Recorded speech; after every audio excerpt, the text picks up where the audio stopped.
الحمدللہ رب العالمین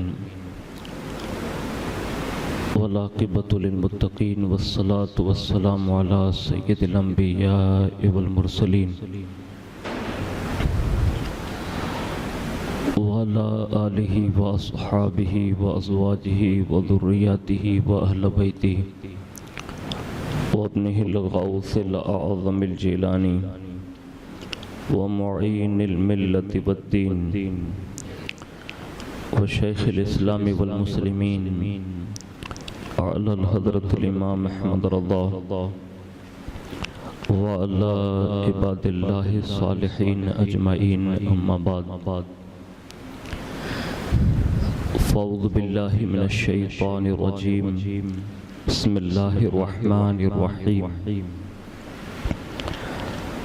ما كان على النبي من حرج فيما فرض الله له سنة الله في الذين خلوا من قبل وكان أمر الله قدرا مقدورا صدق الله مولانا العظيم وبلغنا رسوله النبي الأمين المختار الكريم ونحن على ذلك لمن الشاهدين والشاكرين والحمد لله رب العالمين.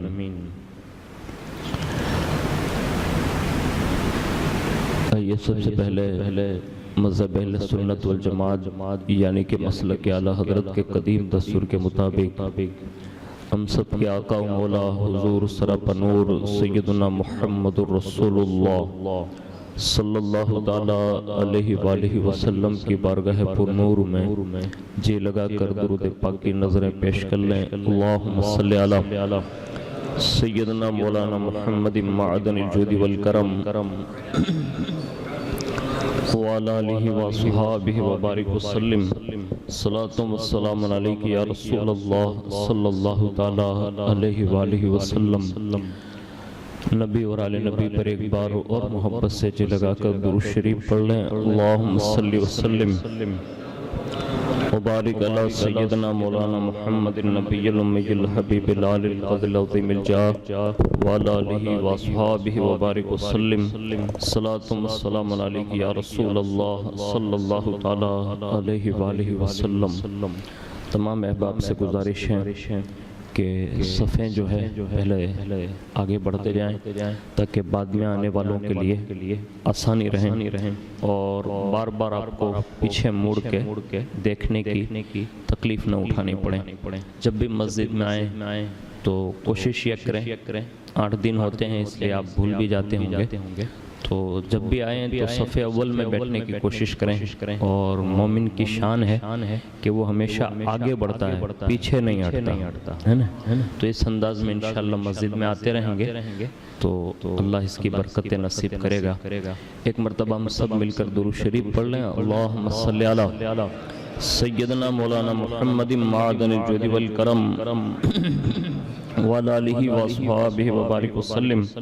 صلاۃ و السلام علیک یا رسول اللہ صلی اللہ علیہ وآلہ وسلم. امام عشق و محبت اعلیٰ حضرت عظیم البرکت مجدد دین و ملت شاہ امام احمد رضا خان فاضل بریلوی رحمت اللہ تعالی علیہ بارگاہ رسالت مآب صلی اللہ تعالی علیہ وآلہ وسلم میں خراج عقیدت پیش کرتے ہوئے یوں عرض کرتے ہیں کہ مصطفیٰ جان رحمت پہ لاکھوں سلام، شمع بزم ہدایت پہ لاکھوں سلام، شہر یار ارم تاجدار حرم، نو بہار شفاعت پہ لاکھوں سلام. اور جس طرف اٹھ گئی دم میں دم آ گیا، جس طرف اٹھ گئی دم میں دم آ گیا، اس نگاہ عنایت پہ لاکھوں سلام. اور آگے بڑھ کر حضرات ازواج مطہرات رضوان اللہ تعالی علیہ مجمعین میں یوں عرض گزار ہیں جس کو کسی نے تضمین کے ساتھ یوں پڑھا ہے کہ مادر اولی اہل ایمان کی ہے یہ اس کی برگزیدگی اور پاکیزگی، برگزیدہ ہے رب محمد کی بھی، عرش سے جس پہ تسلیم نازل ہوئی، اس سرائے سلامت پہ لاکھوں سلام، اور اس کا جبریل ملحوظ رکھے ادب، جنتی گوہریں گھر اسے بخشے رب، اور کوئی تکلیف اس میں نہ شور و شغف، منزل من قصب لا نصب ولا سخب، ایسے کوشش کی زینت پہ لاکھوں سلام۔ اور اللہ رب العزت نے اپنے پیارے محبوب صلی اللہ تعالی علیہ وآلہ وسلم کے ازواج مطہرات کو بے شمار فضائل و کمالات کا حامل بنایا، جن میں جو ازواج مطہرات کا ہم اور آپ نام اکثر و بیشتر سنتے ہیں، جسے ہم اور آپ حضور صلی اللہ تعالی علیہ وآلہ وسلم کی اہلیاں اور بیویاں کہتے ہیں، ان میں صف اول پر جن کو ساری امت کی ماں ہونے کا شرف حاصل ہے، وہ حضرت سیدہ طیبہ طاہرہ صدیقہ ماں خدیجۃ الکبریٰ رضی اللہ تبارک و تعالی عنہا کی ذات ہے۔ اس کے سوا دیگر ازواج جن کی کل تعداد 11 بتائی جاتی ہے، لیکن 9 ازواج مطہرات کو یہ شرف حاصل ہے کہ ایک ساتھ رسول اکرم صلی اللہ تعالی علیہ وآلہ وسلم کی صحبت و سنگت اور آپ کی بارگاہ میں جو ہے رہنے کا شرف حاصل ہے۔ ہمارے یہاں تو صدیوں کے بعد امام اہل سنت اعلیٰ حضرت فاضل بریلوی رحمت اللہ تعالی علیہ سے جب معلومات کی تو یہ پتہ چلا کہ ایک بندہ جب حج اور عمرہ کی سعادت سے واپس آیا تو امام اہل سنت کی عادت کریمہ یہ تھی کہ سب سے پہلے ارشاد فرماتے تھے کیا مدینہ شریف ہو کر آئے ہو، یعنی یہ عشق رسول کی چاشنی تھی، محبت رسول کی۔ تو اگر ہاں کہتا تو اسی وقت کھڑے ہو کر اس کے قدموں تک کو، ہاتھوں کو، پیشانی کو، آنکھوں کو بھی بوسہ دیتے، یعنی چومتے۔ اور ایک مرتبہ کا واقعہ یہ ہے کہ جب کسی کو کہا آپ مدینہ شریف حاضر ہوئے تو کسی نے کہا کہ کم نصیبی یہ کہ صرف 2 دن ہی رکنا نصیب ہوا، یعنی صرف یہ کہا کہ حضور کی بارگاہ میں صرف 2 دن رکنا نصیب ہوا، بس اتنا سننا تھا نا۔ تو ایک آہ بھری اور ارشاد فرمایا، کہا حاجی صاحب اس 2 دن کو کم سمجھتے ہو، اگر مدینہ الرسول کا ایک لمحہ بھی مل جائے تو یہ ہزاروں زندگیوں پر بھاری ہوا کرتا ہے۔ تو جب صدیوں کے بعد مدینہ شریف میں ایک لمحہ اگر 14ویں صدی کے مجدد کو مل جائے تو وہ یہ کہتے ہیں کہ ہزاروں زندگیوں پر بھاری ہے، تو مجھے بتاؤ سیدہ خدیجۃ الکبریٰ کو میں کیا کہوں، جنہوں نے کم و بیش اپنی زندگی کا آخری وہ حصہ رسول اللہ کی سنگت اور صحبت میں گزارا ہے۔ یہ کائنات کی وہ عبقری خاتون ہیں کہ جن کو اللہ نے بڑے شرف سے نوازا، بڑے فضائل و کمالات سے نوازا، اور سب سے بڑی خوبی یہ کہ خواتین میں سب سے پہلے اسلام لانے کی سعادت اگر کسی کو نصیب ہے تو وہ بھی ام المؤمنین حضرت خدیجۃ الکبریٰ کو حاصل ہے۔ اس کے سوا قرآن عظیم میں یہ حضور کا ازواج مطہرات سے متعدد نکاح کرنا، یعنی کئی عورتوں سے نکاح کرنا، یہ اس دور کا ایک بہت بڑا المیہ ہے، اور معاذ اللہ رب العالمین ہمارے یہاں تو حالات یہ بنے ہوئے ہیں۔ ابھی تک تو سنتے تھے کہ یورپ وغیرہ میں اس باتوں کو لوگ موضوع سخن بناتے اور معاذ اللہ اعتراض کرتے۔ ابھی ایک خبیث نے رسول اعظم صلی اللہ تعالی علیہ وآلہ وسلم کی شان میں گستاخی کرتے ہوئے ان چیزوں پر بھی اس نے ٹپنی کی اور معاذ اللہ گستاخی کی، لیکن الحمدللہ کوئی حضور کی شان میں کچھ بھی کہے، حضور کی شان یہ ہے، حضور کا مرتبہ یہ ہے، حضور کی رفعت یہ ہے کہ اللہ نے اپنے محبوب کے لیے صرف عروج رکھا ہے، زوال نہیں رکھا ہے۔ یہ حضور کی شان ہے۔ اللہ خود فرماتا ہے وَلَلْآخِرَةُ خَيْرٌ لَكَ مِنَ الْأُولَى. یہ حضور کی خصوصیت ہے، یعنی کائنات میں جو بھی بندہ پیدا ہوا اس کا ایک وقت کے لیے عروج پھر زوال ہے، لیکن حضور جب سے بنائے گئے تب سے لے کر آج تک اور صبح قیامت تک اور قیامت کے دن بھی اور جنتی جب جنت میں بھی چلے جائیں گے سب کے درجات وہی رک جائیں گے. اگر کسی کا عروج اس وقت بھی باقی ہوگا تو وہ ہم سب کا آقا محمد رسول اللہ ہوگا. یعنی حضور اس شان کے مالک ہے کہ حضور کی شان میں معاذ اللہ اگر کوئی پوری دنیا مل کر بھی اگر مذمت پر اتر آئے نا تو حضور کے مراتب میں سے ایک ذرہ بھی کم نہیں کر سکتی دنیا. یہ حضور کی شان ہے. لیکن سنیں ہم مومن ہیں اور ہمارے لیے سب سے پہلی چیز جب بھی کوئی ہمارے دین پر یا ہمارے مذہب پر یا بانی اسلام پر یا قرآن پر جب بھی کوئی انگلی رکھنا چاہے گا یا کوئی بھی اعتراض ہوگا تو ہم سب سے پہلے اس کا حل قرآن سے تلاش کریں گے. اور اس نے جو بکواس کی ہے میں سب سے پہلے اس کی وضاحت کر دوں تاکہ ہمیں اور آپ کو پتہ چل جائیں کہ کثرت کے ساتھ عورتوں سے نکاح کرنا یعنی انبیاء کرام کا یہ کیا ہے. تو قرآن عظیم میں خود اللہ رب العزت نے ارشاد فرمایا ہے ترجمہ کنز الایمان نبی پر بھی کوئی حرج نہیں اس بات میں جو اللہ نے اس کے لیے مقرر فرمائی. اللہ کا دستور چلا آ رہا ہے ان میں جو پہلے گزر چکے اور اللہ کا کام مقرر اور تقدیر ہے. یہ قرآن عظیم میں یہ آیت مبارکہ موجود ہیں پارہ نمبر 22 سورۃ الاحزاب میں. اس آیت کے ضمن میں حضرت صدر الافاضل بدر الاماثل حضرت علامہ مفتی سید محمد نعیم الدین مراد آبادی رحمت اللہ تعالی علیہ ارشاد فرماتے ہیں کہ انبیاء کرام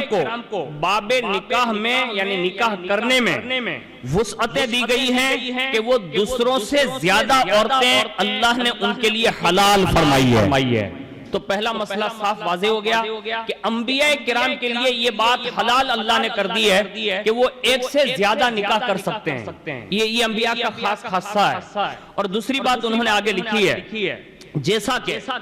حضرت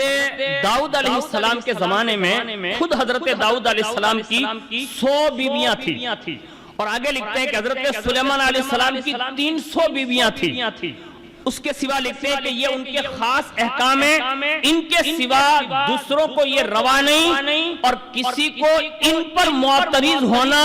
یہ بھی جائز نہیں ہے. تو پتہ یہ چلا کہ یہ انبیاء کرام کا خاصہ ہے اور انہی خصوصیات میں سے اللہ کے پیارے حبیب صلی اللہ تعالی علیہ وآلہ وسلم پر 4 سے زیادہ نکاح کرنے کا جو اللہ اس کے رسول اللہ کی طرف سے جو ارشاد ہے اسی کی ضمن میں حضور نے 4 سے زائد نکاح اپنے فرمائے اور پوری دنیا اس بات کو جانتی ہے کہ رسول اللہ صلی اللہ تعالی علیہ وآلہ وسلم کی نکاح میں جو 4 سے زائد آپ نے نکاح فرمائے جو تقریباً 11 کے قریب ہیں تو اس میں سینکڑوں حکمتیں ہمارے بزرگوں نے بیان فرمائی ہے. اور اس میں سب سے بڑی جو حکمت تھی وہ یہ تھی کہ ازواج مطہرات کے ذریعے یعنی زیادہ نکاح جو حضور نے فرمائے اس میں پہلا کام یہ تھا کہ احکام شریعت کی تبلیغ اور اشاعت کے لیے حضور نے زیادہ نکاح فرمائے. تو پہلا یہ حکمت کا فیصلہ تھا. دوسرا کہ اللہ کے پیارے حبیب صلی اللہ تعالی علیہ وآلہ وسلم نے غلط رسومات جتنی بھی تھی نا ان کا خاتمہ کرنا مقصد تھا اس لیے بھی حضور صلی اللہ علیہ وسلم نے متعدد نکاح فرمائے. اور ان میں سے ایک رسم اس زمانے میں یہ تھی کہ منہ بولا بیٹا جس کو کہتے ہیں اس منہ بولے بیٹے کے بارے میں اس حد تک قوم جہالت کے گڑھے میں جا چکی تھی کہ اس کو وارث کی طرح سمجھا جاتا تھا. تو اس رسم کو بھی توڑنا تھا اس لیے حضور صلی اللہ علیہ وسلم نے اس زمانے کے اعتبار سے یہ نکاح زیادہ فرمائے. تیسری حکمت لکھی گئی ہے کہ بعض مخلص اور جانثار صحابہ کرام تھے ان کی حوصلہ افزائی کرنا مقصد تھا اس لیے بھی حضور نے زیادہ نکاح فرمائے. اسی طرح جتنے بھی غلامی کی زندگی گزار رہے تھے تو کچھ خاندان میں حضور نے اس لیے بھی نکاح فرمائے کہ جب حضور نے ان سے رشتہ جوڑ لیا یعنی حضور کا سسرالی رشتہ جب ہوا تو لوگوں نے اس پورے خاندان کے لوگوں کو آزاد کر دیا کہ جس سے حضور کی نسبت ہو جائے وہ کبھی غلام نہیں رہ سکتے، یعنی لوگوں کو آزادی ملی۔ تو یہ چند حکمتیں جو میں نے آپ کے سامنے ازواج مطہرات کی تعداد پر یعنی زیادہ نکاح کرنے پر جو ہمارے بزرگوں نے لکھی ہے، میں نے چند باتیں آپ کے سامنے عرض کر دی۔ اس کے سوا ازواج مطہرات میں حضرت ام المؤمنین حضرت خدیجہ الکبریٰ رضی اللہ تبارک و تعالی عنہا، جن کو یہ خصوصیت حاصل ہے کہ کم و بیش 10 کے قریب خصوصیتیں وہ حاصل ہیں جو کسی اور کو حاصل نہیں، جیسا کہ اسی کتاب میں ارشاد فرمایا گیا کہ پہلی خصوصیت یہ ہے کہ سب سے پہلے حضور صلی اللہ تعالیٰ علیہ وآلہ وسلم کے ساتھ رشتہ زوجیت میں منسلک ہونا اور ام المؤمنین یعنی قیامت تک کے سب مومنین کی ماں ہونے کا پاکیزہ اعلیٰ منصب اگر کسی کو نصیب ہے تو وہ حضرت خدیجہ الکبریٰ کو نصیب ہے۔ تو یہ پہلی خصوصیت ہوئی۔ دوسری خصوصیت یہ ہوئی کہ جب تک حضرت خدیجہ الکبریٰ رضی اللہ تبارک و تعالی عنہا رسول اللہ صلی اللہ علیہ وسلم کے نکاح میں رہی، اس وقت تک جب تک آپ باقید حیات رہی حضور نے دوسرا نکاح نہ فرمایا۔ یہ بھی حضرت خدیجہ الکبریٰ کی خاص دوسری خصوصیت میں داخل ہے۔ تیسری خصوصیت کہ آپ کو یہ بھی خصوصیت ہے کہ آپ رضی اللہ تعالی عنہ سے کبھی بھی کوئی بھی ایسا کام یا ایسی کوئی بات سرزد اس زمانے میں نہ ہوئی جب تک آپ بیوی بن کر رہی جس پر سید عالم صلی اللہ علیہ وسلم نے کبھی غضب فرمایا ہو یعنی ناراض ہوئے ہو۔ حضرت سیدنا امام احمد بن علی بن حجر اسقلانی رحمت اللہ تعالی علیہ نقل فرماتے ہیں کہ ام المؤمنین حضرت سیدتنا خدیجہ الکبریٰ رضی اللہ تبارک و تعالی عنہا ہمیشہ ہر ممکن کے ذریعے سرکار دو عالم صلی اللہ علیہ وسلم کی رضا پانے کی حریص اور خواہش مند رہیں، اور آپ رضی اللہ تعالی عنہا سے کبھی کوئی ایسی بات صادر نہیں ہوئی کہ جس کی وجہ سے حضور صلی اللہ علیہ وسلم نے غضب فرمایا ہو، جیسے کہ دوسری ازواج مطہرات کے لیے فرمایا۔ یعنی آپ کی یہ تیسری خصوصیت تھی کہ چند سالہ زندگی جو حضور کے ساتھ آپ نے گزاری کبھی بھی حضور کو ناراض نہیں ہونے دیا، یعنی ہر وقت رسول اللہ صلی اللہ علیہ وسلم کی بارگاہ میں راضی برضا رہی۔ چوتھی خصوصیت کہ حضرت ابراہیم رضی اللہ تعالیٰ عنہ کے سوا رسول اللہ کی جتنی بھی اولادیں ہوئی وہ ساری کی ساری اولادیں حضرت خدیجہ الکبریٰ سے ہوئی۔ اب اس سے بڑی فضیلت اور کیا کہوں کہ کائنات میں ایک لفظ بڑا مشہور ہے کہ جب بھی وہ لفظ بولا جاتا ہے نا تو ایک مٹھاس لوگوں کی زبان میں طاری ہو جاتی ہے، دل جو ہے نا ایک محبت سے مطلب گلاب کی طرح کھلنے لگتا ہے، جسے ہم اور آپ لفظ ماں کہتے ہیں۔ کیا کہتے ہیں؟ لفظ ماں کہتے ہیں۔ لیکن یہ لفظ ماں جو ہے نا یہ ایک شخصیت سے اتنا جڑا ہوا ہے کہ کوئی کتنا بڑا فقیہ، کوئی کتنا بڑا عالم، شیخ الحدیث، یہاں تک کہ جو بھی دنیا کا انسان ہے آپ اس کو اٹھا کر دیکھ لیں، وہ حضرت سیدہ کائنات فاطمہ الزہرا رضی اللہ تبارک و تعالی عنہا کے سینکڑوں فضائل بیان کر لیں، لیکن جب اس کی زبان پر یہ جملہ آتا ہے نا کہ ماں خاتون جنت، یعنی یہ لفظ آپ تھوڑا لفظ ماں خاتون جنت دل میں ادا کر کے دیکھیں نا تو آپ کو ایک الگ لذت آئے گی۔ یعنی ماں خاتون جنت جب تک وہ نہیں کہہ لیتے نا تو اس کا دل نہیں بھرتا، یعنی یہ لفظ ماں سیدہ کائنات سے اتنا جڑا ہوا ہے۔ اللہ اکبر، یعنی کائنات میں رسول اللہ کی بیٹی کی یہ خصوصیت ہے کہ لفظ ماں اس حد تک ان سے جڑا ہوا ہے کہ صبح قیامت تک جو بھی رسول اللہ کے خاندان میں بیٹیاں پیدا ہوتی ہیں، جو بیویاں پیدا ہوتی ہیں، جو بہنیں اور مائیں جسے ہم کہتے ہیں، لیکن سب کو بہنیں کہا جاتا ہے، رسول اللہ کی بیٹی کو آج بھی سیدہ ماں کہا جاتا ہے۔ پتہ چلا جو لفظ ماں سیدہ سے جڑا ہوا تھا آج بھی ان کی بیٹیوں سے جڑا ہوا ہے، قیامت تک جڑا رہے گا۔ پتہ یہ چلا کائنات میں لفظ ماں جن کی بیٹی کے ساتھ جچتا ہے اس ماں خاتون جنت کی بھی کوئی ماں ہے تو اسے خدیجہ الکبریٰ کہتے ہیں۔ یعنی لفظ ماں جس خاتون کے ساتھ جچتا ہے اس لفظ ماں والی خاتون کی بھی ماں ہے تو اسے دنیا ام المؤمنین خدیجہ الکبریٰ کہتی ہے۔ اور میرے شیخ نے ایک جملہ کہا ہے، اللہ کرے ہمارے سب کے دل میں اتر جائیں، حسنین کریمین جنتی جوانوں کے سردار ہیں کائنات میں، یعنی جنت میں جو جوان ہوں گے نا ان سب کے سردار امام حسنین پاک ہے۔ تو اب پتہ یہ چلا کہ ماں کے قدموں کے نیچے جنت، تو امامین حسنین کریمین کی جنت، ماں خاتون جنت کے قدموں میں، یہی ہوا نا، صاف ظاہر ہے۔ حضور کی حدیث ہے کہ تمہاری جنت تمہاری ماؤں کے قدموں میں، یعنی حسنین کریمین جنتی جوانان، یہ جوانان کے سردار ہیں، لیکن ان کی جنت ماں خاتون جنت کے قدموں میں۔ اے ماں خدیجہ میں آپ کی شان کیا بیان کروں کہ کائنات میں تمام جنتی جوانوں کے سردار کی جو جنت ہے نا وہ سیدہ پاک کے قدموں میں، اور سیدہ پاک اس دنیا کو اگر کسی کوکھ سے ملی ہے تو اس کوکھ والی خاتون کو خدیجۃ الکبریٰ کہا جاتا ہے۔ اب پتہ یہ چلا سیدہ کائنات کی ماں حضرت خدیجۃ الکبریٰ، تو سیدہ کی جنت اگر کسی خاتون کے قدموں میں ہے تو اس خاتون کو ام المؤمنین خدیجۃ الکبریٰ کہا جاتا ہے۔ تو یہ شان اللہ نے حضرت خدیجۃ الکبریٰ کو عطا فرمائی۔ اور پانچویں خصوصیت جو کائنات میں حضرت ام المؤمنین خدیجۃ الکبریٰ کو حاصل ہے کہ آپ رضی اللہ تبارک و تعالی عنہا قیامت تک جتنے بھی سادات آئیں گے سب کی نانی جان ہونے کا کسی کو شرف حاصل ہے تو وہ بھی حضرت خدیجۃ الکبریٰ کو حاصل ہے، یعنی تمام سادات کی نانی جان ہونے کا شرف بھی آپ ہی کو حاصل ہے۔ کیوں حاصل ہے؟ اس لیے کہ حضور سید عالم صلی اللہ علیہ وسلم کی آل پاک ماں خاتون جنت حضرت سیدہ طیبہ طاہرہ فاطمہ الزہرا رضی اللہ تبارک و تعالی عنہا سے چلی، اور حضرت فاطمہ رضی اللہ تعالی عنہا ام المؤمنین حضرت سیدتنا خدیجۃ الکبریٰ رضی اللہ تبارک و تعالی عنہا کی شہزادی ہیں۔ تو پتہ یہ چلا کہ قیامت تک آنے والے تمام سادات کی نانی جان کا نام خدیجۃ الکبریٰ ہے۔ اور چھٹی خصوصیت یہ ہے کہ دیگر ازواج مطہرات کی نسبت آپ رضی اللہ تعالی عنہ نے سب سے زیادہ کم و بیش 25 برس رسول اللہ صلی اللہ علیہ وسلم کی رفاقت اور ہمراہی میں گزارنے کا آپ کو شرف حاصل ہے، یعنی کم و بیش 25 سال